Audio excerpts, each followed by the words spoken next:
I want everything to be a little bit more thoughtful and intentional in design. I think when we look at something in our home, there's a direct relationship. We're interacting with our space all the time. Maybe a month before that, I found out I had cancer. And that just kind of spiraled me into this big panic. Obviously, felt young and vulnerable and scared, but I got through it. And as I was healing in my home, I noticed that the way I moved around and saw my surroundings was completely different. I am concerned a little bit about the homogenized version. If we're all seeing the same pictures and inspiration, then all of the homes are going to start looking the same. What would be one of the biggest things that maybe homeowners not realizing of the difference could be that might be impacting them when they're going through the AI tools, trying to gain inspirations, or maybe materialist vendors and things like that? Something that I am noticing with AI or any beautiful inspiration image is... Sara, welcome to the show. Thank you for having me. I'm really happy to be here. So you started in theater, film, and psychology before ever picking up a floor plan. How does the first career show up in the way that you design the modern today? My first career? Mm-hmm. Well, I got into that because I love how people live and how they behave and the stories and the dynamics between how we all interact with each other. And the psychology part is just to understand how people work and why. And that was really the foundation that led me to wanting a deeper experience of how can I really impact people's lives. And as I was traveling around, I was more exposed to how people would live in their environments and their culture and their lifestyles. And it was really exciting to kind of blend all of that and make it something tangible. So you did rebrand it a couple of times, and I have now your own name as a studio.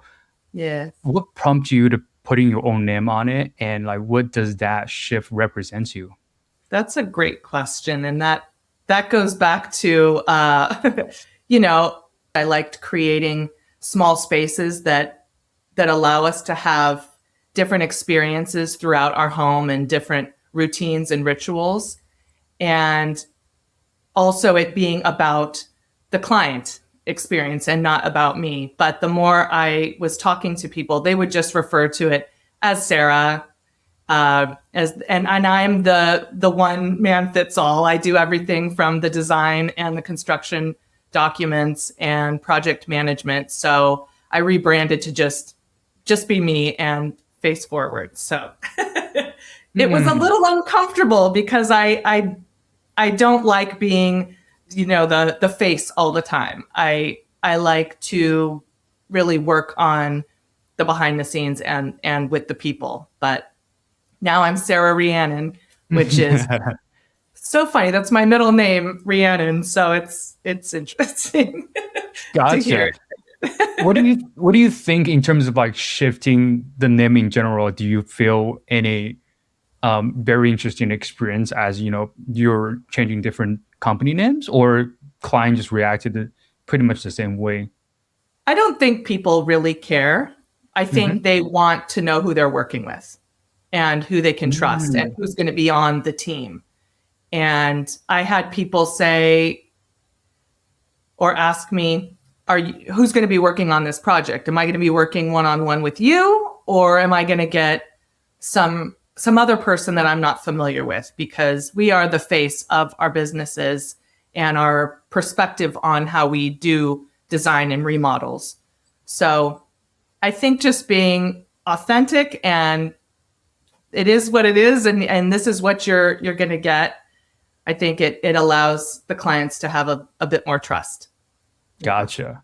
So I read about at 33, you had a major health crisis, right? Yes. As you were launching your design career. Can you take us back to the moment and how it changed the way you were thinking about home and everything you do now?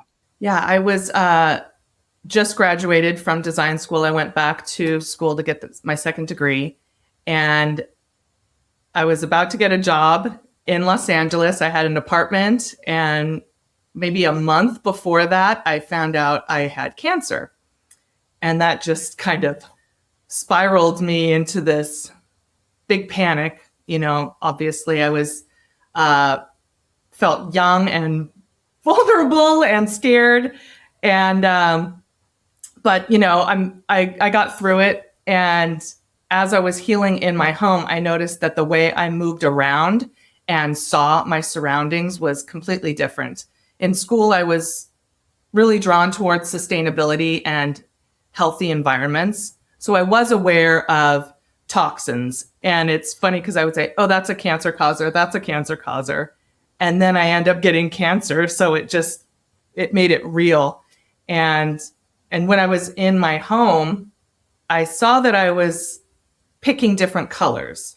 So I was usually into very reds, like blue reds. It was exciting and it made me feel alive. And all of a sudden I wanted my whole room painted blue-green. I color washed the whole thing because it made me feel calm. And this red excited me. So I needed to calm my nervous system. And I changed all my light bulbs. I was dimming them. I was putting drapes or curtains on top of the shades just to have a really dim, warm bulb in my home at night because the blue lights were really glaring to me. So it was these little moments that made it real, made everything that I studied real and personal for me. So after that point, I started to talk with other people who would be sick in different ways, or they would know someone who was sick. And I was able to share a lot of the resources that I found through trial and error of what worked, what helped me feel better.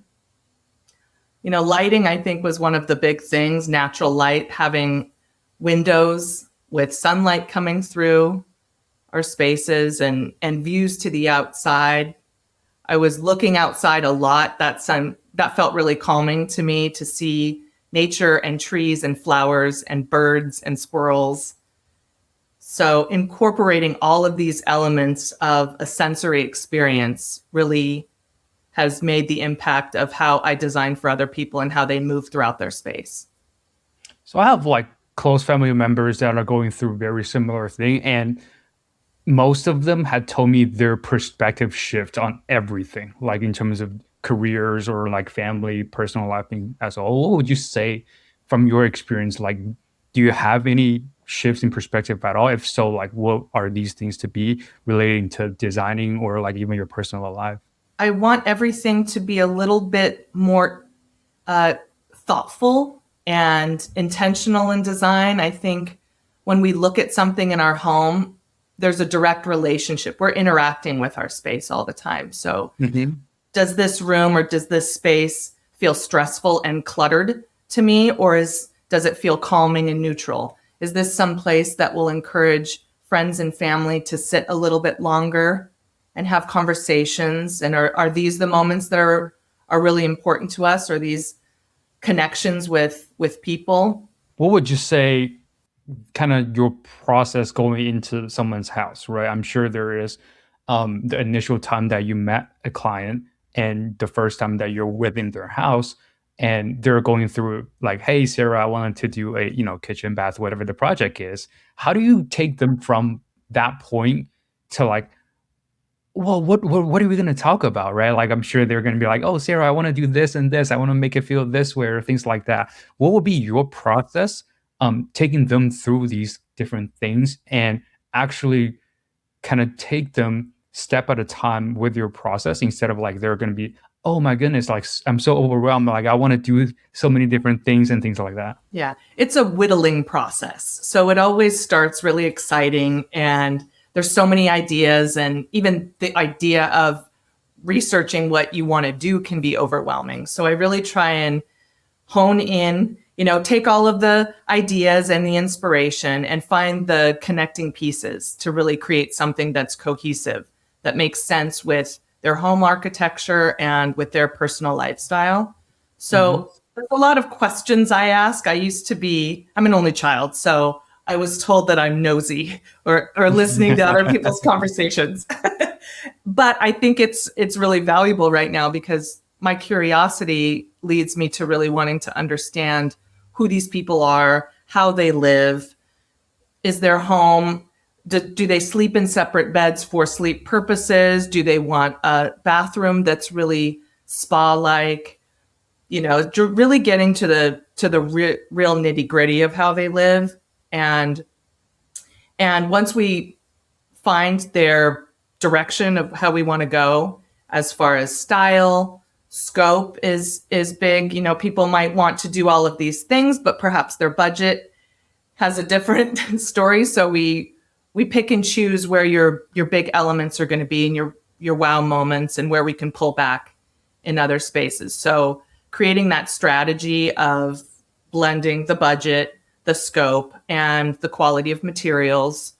So that really gives us our foundation and our planning and organization as we move forward. How do you And then see? yeah, How do you see like timeline play effect in this? it depends on the size of the project. If it's one bathroom or one kitchen, that's totally different than a whole house remodel or an addition.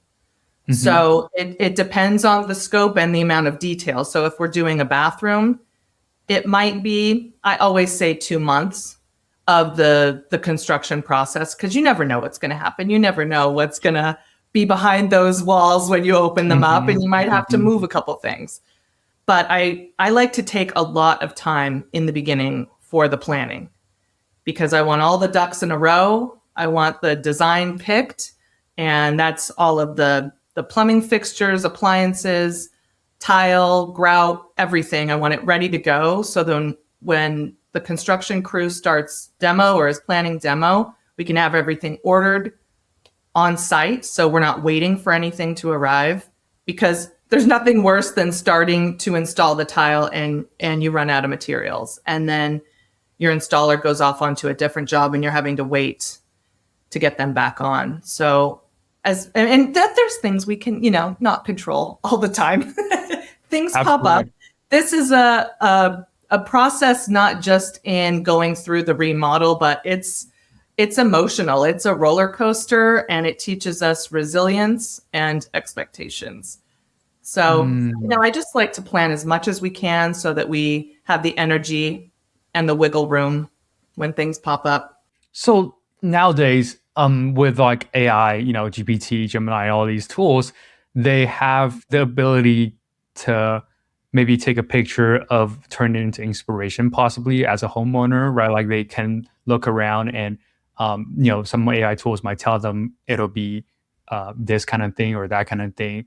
And a lot of clients are very happy to do it, and they might come to you. I'm sure you've had this before where, hey, Sarah, like I have this thing, AI popped to this thing. What would be kind of your process unpack these kind of things? Do you think it's practical for the clients to do it? Like, do you encourage them to do it? Yes, I think it's a good starting point, but it's how do we translate that inspiration image into something that's tangible and detailed? Because there's so many elements in a bathroom, for example. There's grout tile, how tile is meeting up with each other. What are the transitions between the floor and your existing hardwood?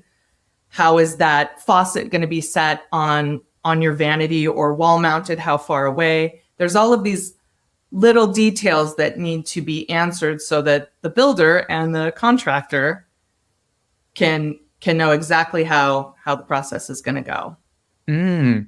What would you say from inspirations out of it, all the AI tools versus reality? What would be one of the biggest things that maybe homeowners not realizing of the difference could be that might be impacting them when they're going through the AI tools, trying to gain inspirations, or maybe materialist vendors and things like that, that they're like, oh, I didn't know about this thing when I'm asking the AI tools, but in reality, it will make a very big difference when it comes down to design or construction, that is all.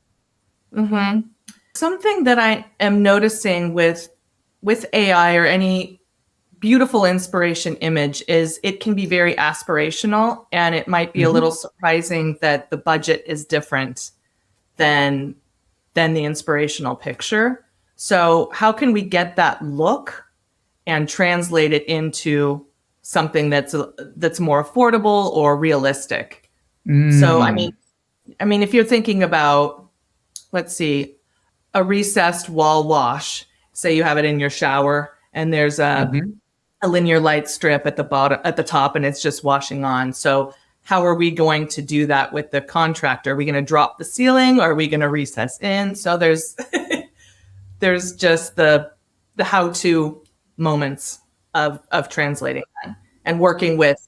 Gotcha. So in other words, it would be like the actual practicality of make it in real life rather than like inspiration in the AI, maybe client or misunderstanding it, or they're like, hey, we did this, but the actually turn into reality, it'll be like tremendous amount more compared to their budget.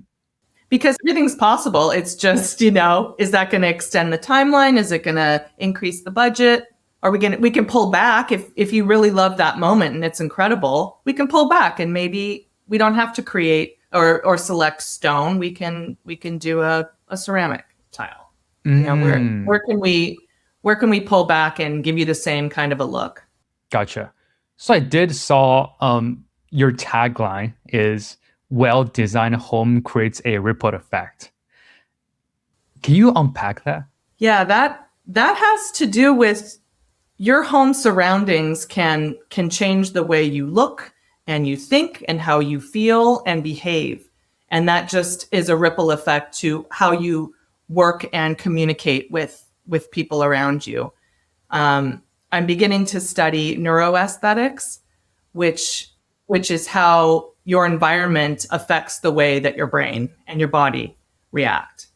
So our brains are, 1.8 billion years old or million years old. And we've been living in nature for we started living in compact cities about 8,000 to 10,000 years ago. So for most of that time, we were surrounded in nature. We were interacting with nature. And now that we're indoors 90% of the time, how is this white box affecting our health? And how can we make it work with us? So that's like, have you heard of biophilia? Mm-mm. That's the love of nature. So, most people think of it as just bringing more plants in. So it's Can you unpack that? Like what's more to that? Like what does that mean? And like what's more, because it sounds like it's more than just bringing plants into the house. Yeah, it's how our limbic brain system is working and what triggers safety and stress to us. So clutter, for example, creates a lot of mental stress because it's unorganized and we don't know where everything is going. We can't find things. So how are these little things like shoes collecting at the front steps just as you walk in the door? Are they scattered and are you tripping over them, or are they organized and put away? Interesting. And also color affects that, and patterns. There's fractal patterning, which is things that you find in trees and leaves, stones.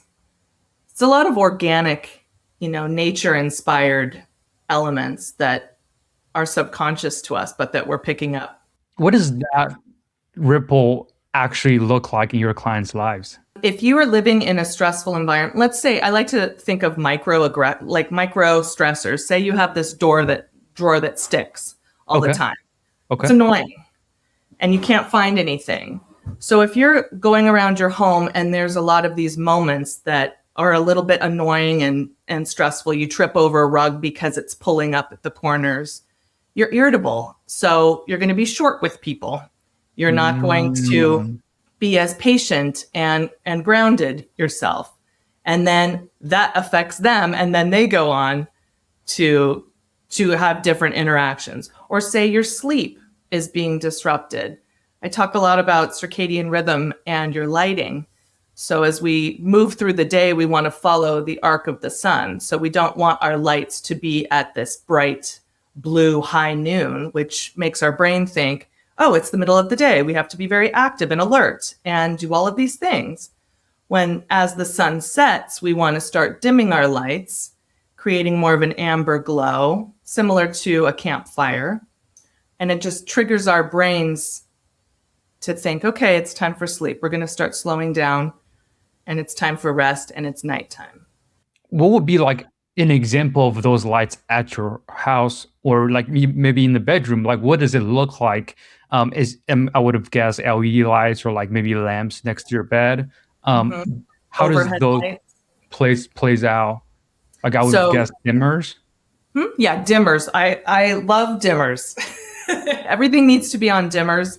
And I don't know if you've noticed with light bulbs that they're very bright all of the time. So we can select bulbs, or it's called a Kelvin. So 2700 Kelvin is a more warm glow as opposed to 3000 or 5000 bright white, almost a blue tinge to it. So, how long have we had electricity, let's say, that allows us to have lights on all the time past sunset? So we're almost fighting our own biology and nature of how long we're supposed to be up and then transition into rest. I have some friends with kids who don't want to go to bed at 10 p.m. and they don't know why, but all of their lights are on really bright. It looks like during the day but it's actually at night. Yeah. So if we can start turning off our overhead lights, turn on our table lamps or floor lamps, really start dimming everything down, that will help us sleep better. So then getting back to your question about how is that a ripple effect? So what happens when we're not getting enough sleep? We're irritable again. We're not focused at work. We're not creative, and we're kind of dragging. So it's trying to set up these little domino effects. Gotcha. So everything in the house is actually working for you instead of against you. Yeah. So I do see that you're LEED certified and just so much passionate about like wellness at home in general. Like when someone hears, let's say, non-toxic living or healthy home, like what should they actually be paying attention to? The first things that I think about are material selections. So that's rugs are a big one. Anything that's plastic based or has an off-gassing with a lot of glue. The things that we sit on a lot are sofas, our mattresses, chairs. They have padding and cushions in them, and a lot of times they're sprayed with fire retardant, or the fabrics are toxic and they're off-gassing. So if we're rubbing on that, or if our animals are taking a bath and licking their hands and they're accidentally licking the rug, how is all of this impacting us? How are we absorbing these? A lot of the flooring can be glued down, and that can also be off-gassing. Our paints can be off-gassing. So there's the material selection, and then also airflow. Let's open up our windows and get that cross ventilation going, and our air purifiers. Because again, most of us are indoors 90% of the time. So we're not getting, that direct sunlight that we need and that fresh air. Okay, let's unpack it one at a time. When you say materials, you mentioned like rugs, you mentioned flooring, glues, off-gassing. Like, what would be some easier ways for people or for homeowners to maneuver through when they're, let's say, picking up different rugs? Is there a particular like chemical they're looking for? Or is there a particular way that they made the materials of? Like how do you, when you're helping clients picking, let's say, rugs or flooring, installations, glues, etc., how do you go through these things where like, oh, like we might be able to use this versus that, or let's not going with this because of off-gassing, and then let's go with that? If you're talking about rugs, I think if you go towards some of the natural fibers like wool that's sustainably sourced, or other fabrics for your bedding, could be linen or natural cotton. Things that are touching your skin all the time are best if they're a natural product, not synthetic. So that's going back to like little microplastics just being absorbed.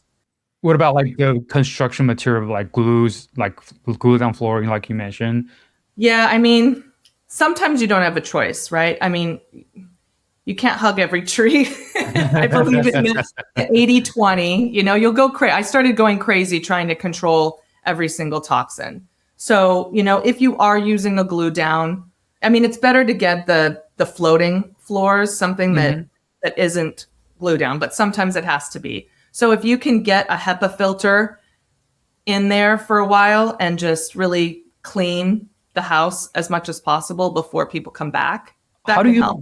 how do you know you're going like quote unquote too much? Like when did you stop? Like in this, when I hear that from you, it sounds like you did have like a time period where like you're worrying about like 100% of everything.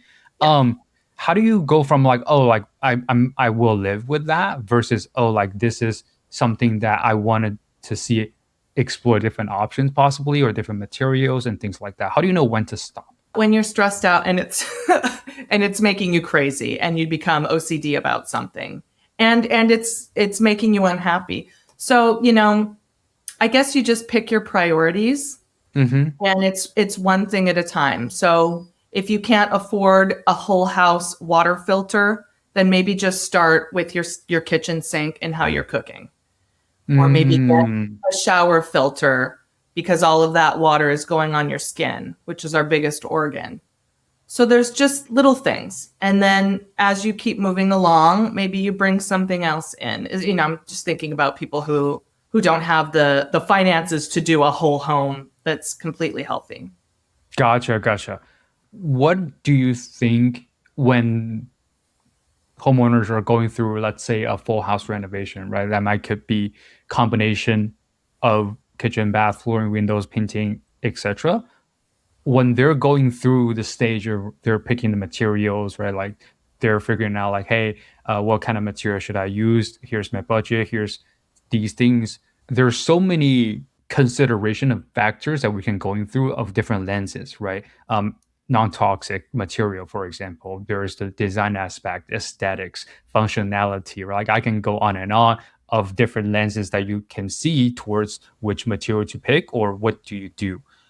When you have so many of these things, what is your process or like order of priority when you're going through these different criterias of clients that help clients to actually not be overwhelmed and let's go through one thing at a time to pick out the material and then pick out the scope of work or maybe decorations? Well, we start with the look and the style and what elements they want in each of the rooms. Luckily, we live and we work in California. So we are the leaders in, almost just, we're pretty close to sustainable design and building elements. So we're limited with our plumbing fixtures that we can select. So it's almost selected for us. We don't want, too much water flow coming in. We're not going to have these showers that have body sprays anymore. So one thing that I have noticed as a transition is countertops. We used to source Caesar stone a lot, or silestone, or more synthetic selections, but they're noticing that the fabrication of it tends to be toxic to the people working there because of the microparticles that are going in the air. So now people are starting to source quartzite a little more, and it's a natural stone that is a good alternative. Interesting. You mentioned look, so more like aesthetically. Um, what about in the lens of like functionality, non-toxic? When the clients have so many different things that they're going through, right? I'm sure I'm sure you've experienced, maybe homeowners are like, hey, Sarah, I want to this color, but I wanted this to be non-toxic, or I want this thing to function this way, and here's my inspiration, and etc. etc. They all have these things that maybe they found inspiration on Yelp or Pinterest. They found it online. They use GPT, and they have all of these amazing dreams of the things that they will look like, what it would do, and so many different things. Do you have a particular order of priorities that you go through with the client of like, hey, let's not go that far yet. Let's go one at a time. Or do you have a different method of approaching these kind of things when the client like dumps everything in your head? Yeah, I think it goes back to what will have the biggest impact. So the things that tend to be a little bit more toxic could be your sofa or your mattress. So these are spaces that you're sitting and laying on a lot. Your mattress is, you're on there 6 to 8 to 10 hours of your day. So invest in a good mattress that's a non-toxic material. And then look at your sofas next. If you're sitting down there a lot of the time and watching TV with your family, that would be where you would want to focus on something that's a little bit healthier or more sustainably designed. And then a sitting chair that you're not touching or interacting with as much. So if I can reset it differently, it's more like whichever you spend the most time with, that'll be, in terms of like toxic material wise, those are going to be the most affecting personnel. So they might be, outdoor, or they might be indoor, but whichever thing they've spent the time the most on. So flooring is big. If that's expanding over your whole house, how you're walking on it and how it feels. Some of the vinyl vinyl is toxic.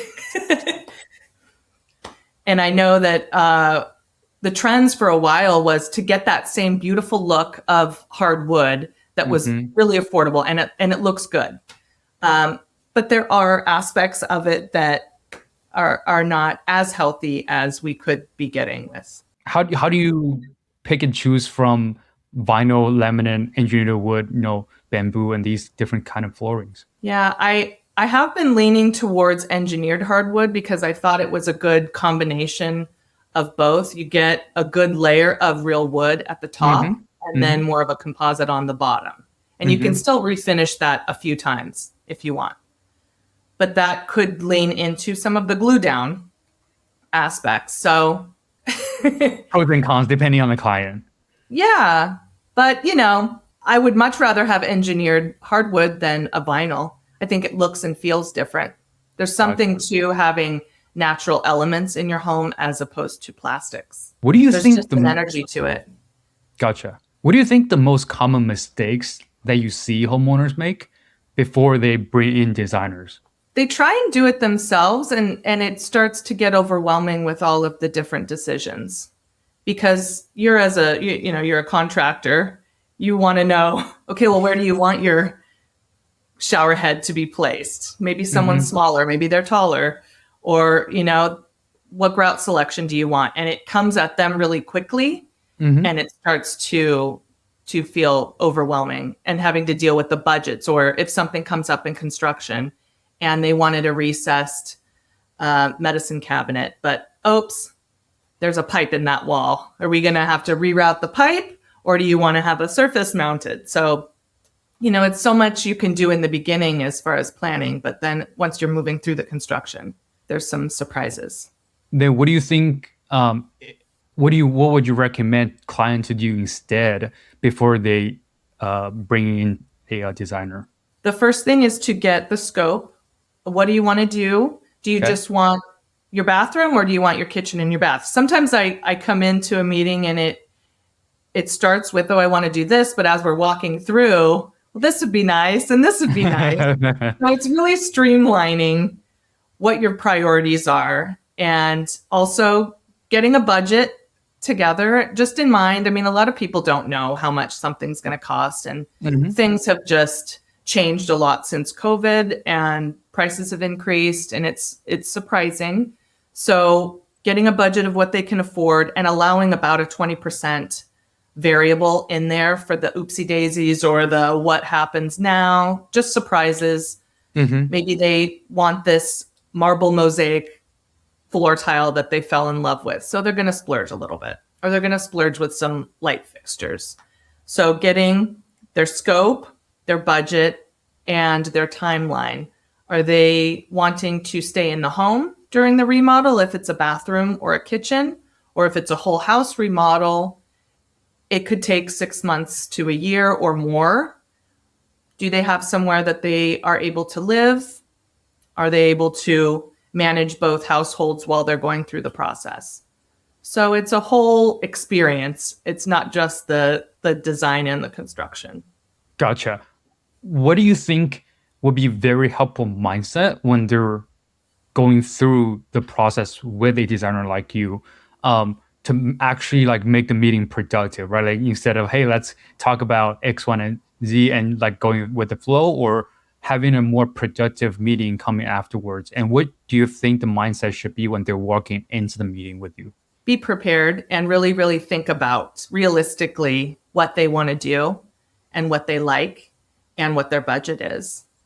Some people don't know what style of home, they want to go into. If they just purchased a home, it's not really their style. It's a little bit dated. Mm-hmm. They don't like super modern, but they don't like traditional. And how are we going to blend these? Sometimes they don't know the vocabulary or the style references. So I like to show a lot of pictures and see what they gravitate towards and why.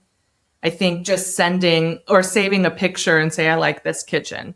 Okay, well, what do you like about this kitchen? Because I might look at it as the layout. They might look at it as, I like that hardware, or I like that cabinet style. So if we can really be specific and in our communication and what we want and how we want to do it, that really helps, because there's a lot of guessing going on or assuming, especially if you have two people, two partners or two people that are involved in the process. How do we align their visions of what they want? They might be on two different wavelengths or points of view. Gotcha. Or one might take the lead when it's not that big of a deal to them. We're all interacting with each other. So it's dealing with compromises and expectations and being resilient. I talk about the three-legged stool a lot, which is one leg is your budget, one is timeline, and one is quality. Mm-hmm. And typically you can get two out of those three. So say you want it done fast and you want it a really high-end product. Well, you're going to have to pay for it. Or you don't have the budget for it. So you might compromise a little bit on the quality or the timeline. You might have to wait for it. So we all have to make some concessions and sacrifices or just, compromise. And that goes back to communication of, this is really important to me. This room or this material is really important to me. And maybe it's not for the other person. Gotcha. So I do see you do something not a lot of designers do, where you act almost as a homeowner's representative on the job site. Why do you think this is so important? Yeah, I think especially for people that are trying to self-manage their own projects, once they get into it, and they're fine if they're selecting their own appliances and their tile and plumbing. Mm-hmm. But once they get into it, they might not know how construction works, or why something is taking so long, or why aren't the walls closed up? Oh, that's because they're placing all of your plumbing fixtures and placing your lighting and your outlets where they need to go. Let's walk through and make sure that this outlet or this light switch is exactly where you want it to be, that's comfortable when you walk in the room. So you're not looking around, how do I turn this light on? So it's almost a translation. And a lot of the contractors, that I've been talking to, they don't always want to deal with the uncertainty of the homeowner or not knowing. So I like to be the bridge that speaks both languages between the client and the contractor. Mm-hmm. What do you think possible things that might have gone wrong when nobody's feeling that position? Corners might be cut because of timeline. Like some people just want to keep moving. Mm-hmm. So perhaps some tile where tile meets on a corner or at the edge of a wall in a bathroom. Maybe the installer wants to just put a Schluter strip trim piece at the end, where we might want it to be a miter edge, where it's a clean waterfall. And the client might not know that detail. And they just, go along and think that that's supposed to be there. But maybe in the back of their head, they're like, that's not how I saw the pictures that I was looking at. That's not something looks a little bit off and it's just a subtle detail. Or, maybe somebody wants to just keep moving and they're not asking detailed questions and they just lay the tile out how they think it's going to be. And that's from one wall to the other, rather than maybe thinking, let's start in the middle of the wall and expand out so the wall of tile looks balanced. Gotcha. So it sounds more like when paperwork is finished, that doesn't really translate to reality. And that's one more so of like this role is of actually making sure that whatever is on the paperwork or you guys agreed on, along with the client, that actually turns into reality.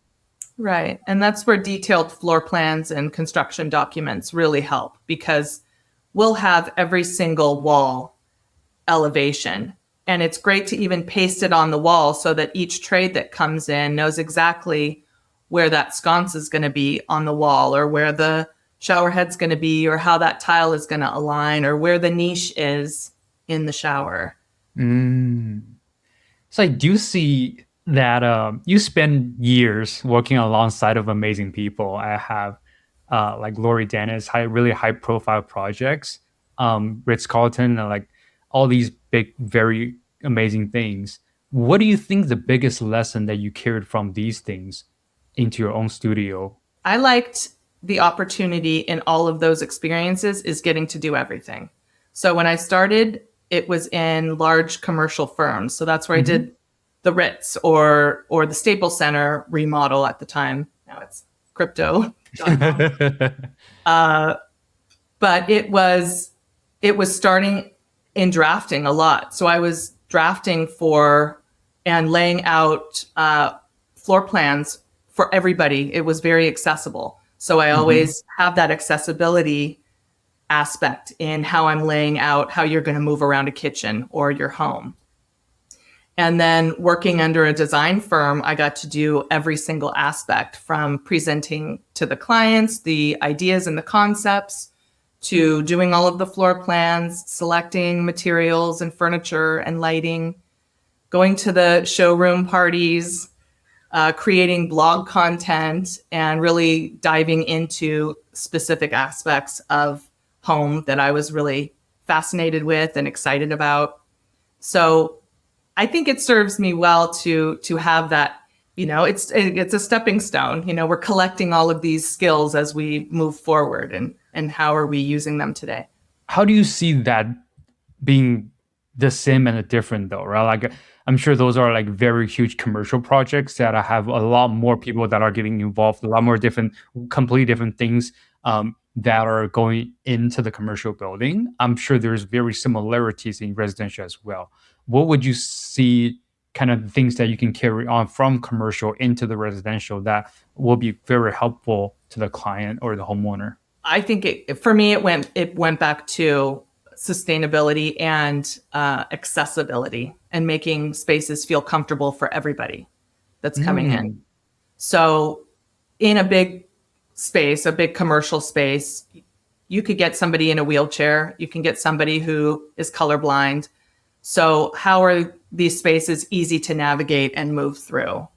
And it's the same in your home. You might have some health condition, or you have a family member that comes in and it needs to be comfortable for them too. But it's really the details. All of the details are the same. It's just the scope and the magnitude.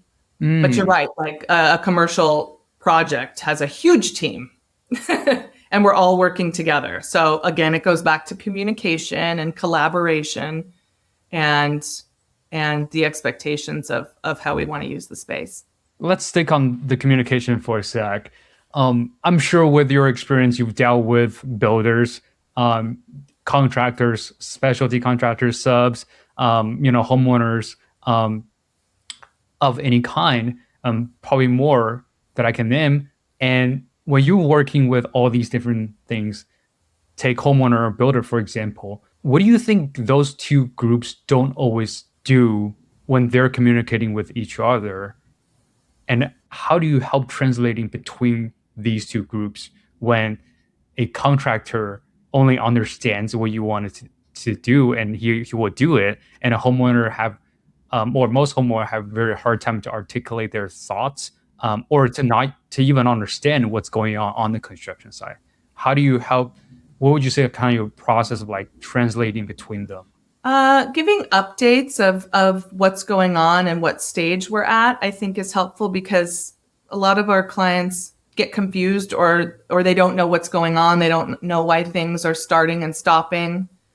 I like to check in regularly with the contractors and make sure that they have everything that they need so that they're prepared. So for example, with the project management, once everything, all the materials and plumbing is selected, providing a book of like, here's where all of these materials are going to be. Here's how they're applied. It's a specification book, but it helps build the foundation for the contractor to have a clear idea of what's going where and how. And again, being prepared. I just like to have very transparent communication at all times, if at all possible. Gotcha. When we're looking at like interior design or decoration, the trends are everywhere, especially with Instagram or with all the AI tools, with all these different things, real or fake, nowadays. How do you think that has changed the client's perspective or expectation on things? And do you think it's really helping them or it's like hurting them in some ways? Well, I am concerned a little bit about the homogenized version. You know, if we're all seeing the same pictures and inspiration, then all of the homes are going to start looking the same. So I started noticing that a lot the last 5 or 10 years. It might have even started with Modern Farmhouse when everything was fresh and clean and white. And that was a trend for a really long time. And then people started wanting something a little more warm and a little more personal.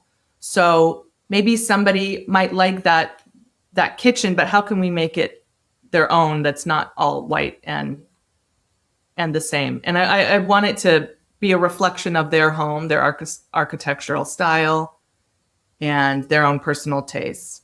So it sounds more of like very specific things towards the homeowner or the house or their situation, right? Like instead of very generalized speaking of one is good or two is bad, it sounds like you're more tailoring towards that specific homeowner with their living situation, their family, the house more, instead of generalizing over one is good or two is bad.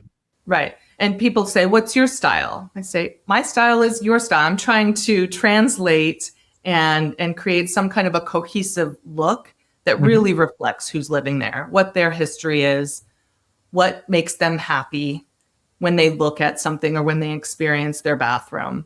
What's your top places to get inspirations or to look for different things? Travel. I love traveling. Okay. Or nature, both of those things. So, you know, when I would go down to Mexico, I would walk down a street and it might look like it's just a wall, a bunch of walls with plants on top. But you open up a door and there's this amazing courtyard that you would have never expected. And there's all of these details and hanging plants. And the lighting is cozy. And the house wraps around a courtyard. So every room has access to windows or a door to the outside. So it sounds like you love more about nature and reality than any of the online AI tools or any of these stuff. I like both. I like seeing how you can take something from nature or another culture, and then how do we translate it into something that's real and tangible. So I like to use both. I'm into this idea of I want my bedroom to look like this. Or if you see like this beautiful sunset. Yesterday I was going to yoga class and I saw two people outside taking pictures of the sunset. And I looked back and it was gorgeous colors. So if you're drawn to something like that, how do we translate that and bring it in to your home to give you those elements of awe and peace? Gotcha. So I did read up, you've been doing it for a very long time. What keeps you excited about walking into a new project nowadays? The people, the stories, where they're coming from, what their goals are, how they want to live, if they have any Interesting. challenges. You know, I've had anxiety about, health or a variety of things. What can I do in my home that's helped me? So how can I help them now that I know that information? So what's next for you? Oh, I'm really excited about studying the neuroaesthetics. I'm Ah, in the process of getting that certification. So um, the more information I can get and share about that, I'm excited because I think it's really resonating with people. I mean, I'm sure it definitely will just help more and eye-opening stuff for me as well. For someone that's listening, they're thinking about they're doing kitchen, bathroom, pool house, whichever project they wanted to do, and they're like, "Oh my goodness, there's too many things out there. I have no idea. I'm so overwhelmed." What's their very first step that they can do to get a step closer into their project? Really sit back and think about what they want to do and how they want to feel. Let's say, for example, some people have been in their homes for a while, their kids are gone. They don't want to move per se, but they want their home to be a little bit more comfortable Hmm. and usable, especially if they're going to be aging there and that's where they want to be. So, you know, they could make their list of their priorities of coming in. So again, it's going back to their priorities of how they want to use their space and their budget. Gotcha. What about someone that's whether or not maybe they're in design schools, maybe they are inspiring to be someone like you, going into the designing, decorating space?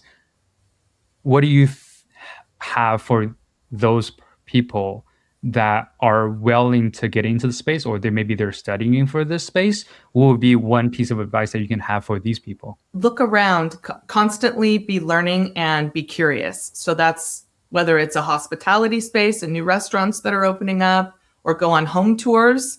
If you see houses for sale, go take a look and see how the homes are and how you might fix it if it's pretty dated and needs an update. Or go into some of the showrooms and get an idea of what different price points versus quality are. If you're at a Ann Sachs or another Home Depot, for example, can you find some things that look good at Home Depot that are maybe more affordable? Or are you seeing the real quality differences at a higher end showroom? And Gotcha. why? Say someone is going for residential. What would you have for them to possibly check it out? Because you've been through commercial, residential, all kinds of different people and projects. Um, if they're staking out residential, do you have any particular reasons that they should be looking at commercial as well, of like Home Depot, hospitality, or these different things? Or they should just stick into this is residential, I'm taking care of residential? I like to have a broad, holistic view of things and be inspired and influenced by a lot of things. There was some trends going on where people wanted their homes to look like hotels, for Mm, example. And now we're seeing hotels want to feel more like homes. So I think we always need to be looking at who's doing what and what's going on and being curious and open to everything that's around us so that we're just educating ourselves. cool. Last question. Sarah, where can people find you? You can find me at sararhiannonstudio.com. And I have all of my services up there. I'm happy to talk with you about your remodel or addition, or I could do construction plans for a lot of contractors out there. Some people are working with clients and they don't have a designer, but the contractor needs a plan. So I can step in and provide those services as well. And what area are you serving? I'm in San Diego, all of San Diego. I've had projects up from Carlsbad all the way down to Mission Hills. That's amazing. Thank you so much, Sarah, for your time. Thank you, Yuan.